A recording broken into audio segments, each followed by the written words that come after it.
Greetings, friends of liberty. I must confess I do find it peculiar how the teachings of Aristotle were incorporated once his works were rediscovered and translated in the 12th century into the theology and dogma of the Catholic Church. Is it not more than a tad ironical that the very discoverer of the syllogism, who pioneered as well in making advance after advance in zoology and marine biology, was accepted into a church which believes to this day in the virgin birth, as well as believing in the Trinity, transubstantiation, the inerrancy of the Bible, and the infallibility of all the popes. And yet, this church championed Aristotle, who, for example, was such a pioneering scientist in his day that he understood that whales and dolphins were mammals.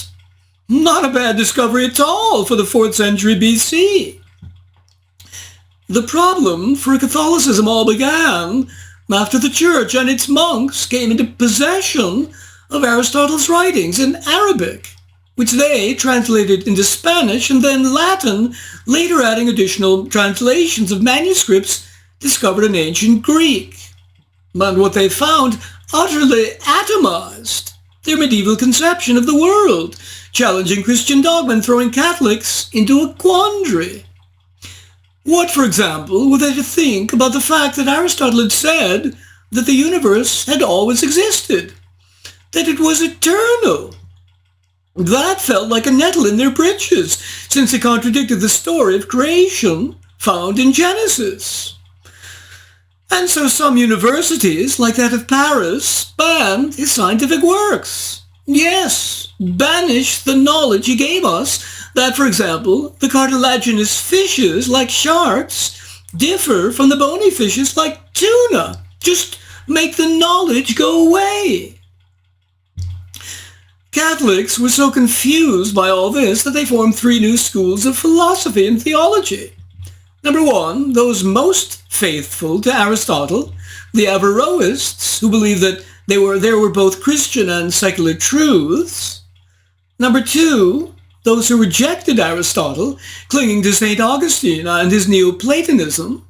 And number 3, the middle way of Thomas Aquinas, who argued that Aristotle, when he contradicted the Bible, was wrong, but otherwise was right.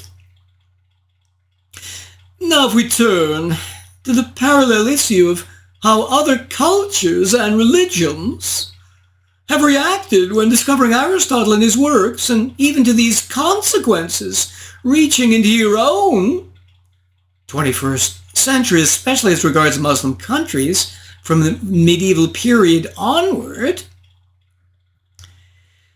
we find today Robert Reilly's The Closing of the Muslim Mind, chronicling what happened when Muslims too discovered Aristotle's metaphysics, prior and posterior analytics, and Nicomachean ethics. Reilly argues that the key to understanding the evident civilizational decline of Islam resides in how Muslims reacted to these and other works of Aristotle, which, as we've seen in the case of Catholicism, foundationally changed the whole course of Western civilization. Since Muslims had discovered almost all of the works of Aristotle much earlier, by the 8th century, after they had conquered various regions of Byzantium and Persia, they too faced the same philosophical challenge. How did they react? In the beginning, positively, like the Catholics. As Reilly says, after Islam encountered Hellenic thought, the most challenging issue it faced involved the status of reason. What is reason's ability to apprehend reality? Can God be known rationally? How does the voice of reason comport with the claims of revelation as contained in the Quran? Does reason precede faith? The first initial Islamic pro-reason champions were the Qadarites, who believed in man's free will and consequent responsibility for his actions. They were opposed by the Jabariyas, who were determinists holding the doctrine that divine omnipotence requires the absolute determination of man's actions by God. Unfortunately, in the middle of their dispute, the state stepped in, and 2 Qadarite theologians were executed by the Umayyad regime for their defense of free will, which defense was considered subversive and a direct challenge to the Umayyad rationalization of its atrocities. But soon came a change of fortune, and with it the rise of the prominent pro-reason Mutazilite school. Similar in teachings to the persecuted Qadarites, they were supported by the caliphs of the Abbasid dynasty. Here too, for political reasons, since the Abbasid caliphs were attempting to rein in the power of the ulema, whose monopoly on the interpretation of the Quran gave them great influence. Among others, the Mutazilite belief that the Quran was not eternal contradicted conventional Islamic belief. More importantly, they championed the primary role of reason's ability to know morality, the goodness and justice of God, and the necessity of man's free will, much of which followed from Aristotle's influence. The Mutazilites, in effect, were similar to 18th century deists who believed in a watchmaker God, a first cause who wound up the universe and then let it run according to the natural laws he gave it. By 830 AD, with state support from Abbasid Caliph al-Mamun, who funded a translation center and library, the Mutazilite philosophy blossomed. The Mutazilites under the caliph's imprimatur demonstrated their openness to reason by even inviting Christian theologians to debate with them, and the philosopher al-Kindi drove this openness forward with such sayings as, "Nothing should be dearer to the seeker after truth than truth itself." Unfortunately, al-Mamun not only supported the Mutazilites, but also actively persecuted their rivals, the Asharites, and required religious judges to swear an oath that the Quran had been created. A kind of inquisition was then instituted to enforce this. The most severe penalty was death. One of the most famous prisoners was Ibn Hanbal, the founder of the most literalist school of Islamic jurisprudence. He was flogged. The state unfortunately continued to back Mutazilite doctrines with violence during the reign of two future caliphs, but then with the arrival of the third al-Mutawakkil, disaster struck. Mutazilite books were burned, and they were expelled from their administrative positions. By 900 AD, all philosophy books were banned from bookstores, with copying forbidden, and in Cairo, not to return until late in the 19th century. So fickle fortune had changed again, and the opponents of the Mutazilites, the Asharites, with the violent support of the state, ascended to the level of state-supported monopoly religion. They believed, for example, that, number one, regarding physics, theologian Ibn Khaldun said, "We must refrain from studying these things. The problems of physics are of no importance for us in our religious affairs or in our livelihoods." Number two, and debates between Muslims and Christians? No more. People were told, abandon debate and surrender to the text. If what is revealed in the text demands the denial of the intellect, so be it. Number three. Not surprisingly, starting in 972, the library at Cordoba, Spain, containing some 400,000 manuscripts, more books than were in France, and quite possibly all of Western Europe at the time, was destroyed. Number four. Highly destructive theologically was the Asharite view that God is so powerful that every instant is the equivalent of a miracle. This view, called voluntarism, holds that God is the primary cause of everything and that there are no secondary causes. In other words, God is the only causal force in the universe. This, of course, destroys any incentive to do science. Number five. In addition, another implication was that if God is pure will, then he is incomprehensible. So the Asharites, although they did believe that atoms exist, also believed that God simply created them instantaneously by an act of will. So they denied causal forces at the atomic level as well. Number six. The greatest Asharite theologian, al-Ghazali, in his book The Incoherence of the Philosophers, claimed with regard to God's will and its effects on the world that the connection between what is habitually believed to be a cause and what is habitually believed to be an effect is not necessary.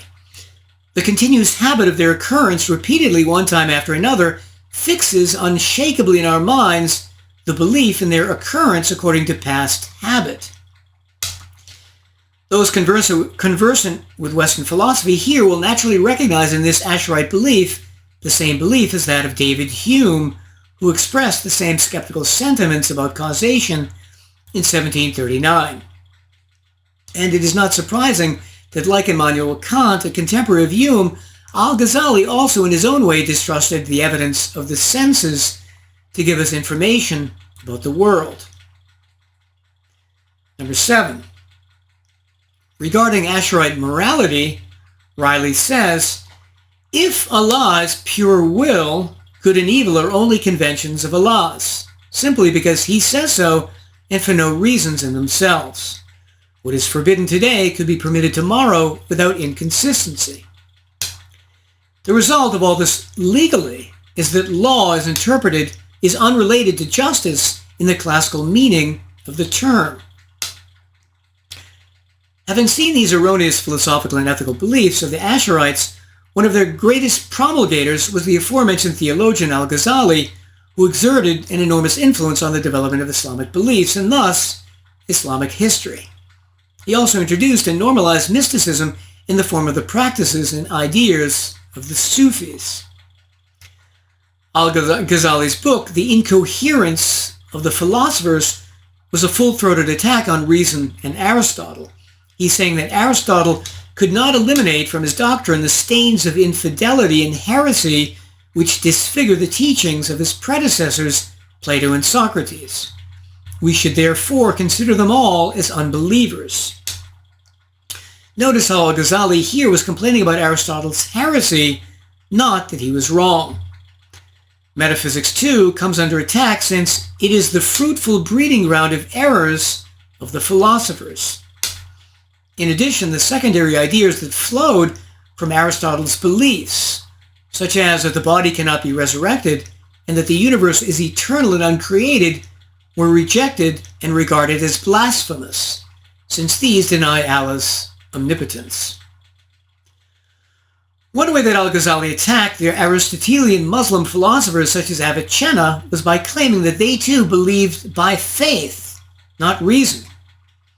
And so he argued, since all beliefs are just taken on faith, whether philosophical or religious, the real question is, which faith is better? And his answer obviously was the Islamic. This belief in faith naturally dovetailed with his belief in and practice of Sufi mysticism and its use of revelation. He claimed, using intuition, that mystics are able to see visually that there is no being in the world other than God, and that the face of everything is perishable save his face. As the Asharite theology gained dominance over Sunni Islamic society, there still remained a few critics. One of these was the Spanish Aristotelian Muslim philosopher Averroes, who wrote extensive commentaries on many of Aristotle's works, and whose philosophical positions, as previously mentioned, were even adopted by some Aristotelian Christians. Averroes replied to the Asharite views in al-Ghazali's book, The Incoherence of the Philosophers, with his own book entitled, wittily, The Incoherence of the Incoherence. There, he refuted many of al-Ghazali's points. The result? In 1195, in the town square of Cordoba, 108 of Averroes' books were incinerated and the teaching of philosophy was banned. As the centuries progressed, Islamic civilization doubled down on its rejection of reason and science, typically saying that man's job is simply to obey, submit, reason plays no role. Perhaps it is understandable that when Kemal Ataturk attempted to democratize and modernize Turkey, he forbade the translation of al-Ghazali's works into Turkish. And so in the end, after the triumph of the Asharites and their mystic theologian al-Ghazali, what has been the overall results for Islamic civilization? A, regarding Islamic political freedom. Only Morocco, Lebanon, and Kuwait are labeled as partly free. The rest of the Arab countries, which include 88% of the region's people, are designated as not free. Turkey, under Erdogan, has become more oppressive, and Tunisia, once classified as free, lost that designation in 2021. Perhaps then it's not entirely surprising why, until recently, there were no words in Arabic for citizen, democracy, conscience, or secular. B, regarding the Muslim treatment of apostasy. A Muslim who changes his religion is declared an apostate and forfeits his Muslim wife, who must divorce him, if not also his life. As of 2021, in 10 Muslim countries, it was entirely legal to execute apostates. C, in Taliban-controlled portions of Pakistan, polio vaccinations have been declared haram, forbidden, by the ulema, and the government campaign is subsequently stalled. Like car insurance, vaccinations are held as a form of presumption that God is not omnipotent and benevolent. D, when the 2005 earthquake struck Pakistan, killing more than 90,000 people, no major scientist in the country publicly challenged the belief, freely propagated through the mass media, that the quake was God's punishment for sinful behavior. E, regarding bigotry, given the high degree of religious collectivism found in the Muslim world, it goes without saying that the anti-Semitism flourishes everywhere. As a typical cleric fantasized, 82% of all attempts to corrupt humanity originate from the Jews. You must know this so we can know what should be done. Perhaps, given brain-dead sentiments found like this throughout the Muslim world, it's not surprising that Jews are 2,200 times more likely to win a Nobel in various hard sciences than a Muslim. F, Pakistan has produced only 8 patents in the past 43 years. By comparison, Cuba, the economic basket case of communism, holds 1,200 patents with 22 times fewer people. G, the number of books translated in the Muslim world is 5 times less than of those translated in Greece alone. All of this having been said, it should be recognized that the degree of Muslim backwardness varies widely according to country. So, for example, of the 44 predominantly Muslim countries in the world, 24 do not use Islamic law as their primary source of laws. While Muslims everywhere observe the 5 pillars of Islam, they are culturally very different in, say, Indonesia and the Arab world. So this brings to a close my description of Reilly's thesis. I would give it a BB+, because much of the development he traces at a descriptive level is true and helps us see how important good philosophies can be in determining the course of civilizations. Does he make any mistakes? 2. First, being Catholic and subscribing to the beliefs of Thomas Aquinas, he sometimes makes Christian theological arguments or draws Christian conclusions which either are irrelevant or false. As when he says, Aquinas showed that revelation and reason were ultimately grounded in the same source. No, Robert, Christian revelation is no better than Islamic in its inability to discover the truth. Secondly, and more importantly, he misses the constant and almost ever-present role of the state throughout Islamic history in tilting the ideological playing field. This tendency for the state to choose sides manifested itself from the very beginning in Arabic countries. First, when Caliph al-Mamun supported the Qadarites and executed or flogged their opponents, and then when the Umayyads came to power and did the same to the Qadarites. And when al-Ghazali's Asharite theology was formulated, it too was favored by the state, with other belief systems outlawed. And that's been a very foundational problem for Islam from the very beginning. Not just the belief system per se, whatever it might be, but just as much the fact that the belief system is supported by the state and its violence. We know in contrast how the West blossomed after the Reformation, when the power of the Catholic Church to kill and silence any who disagreed was destroyed.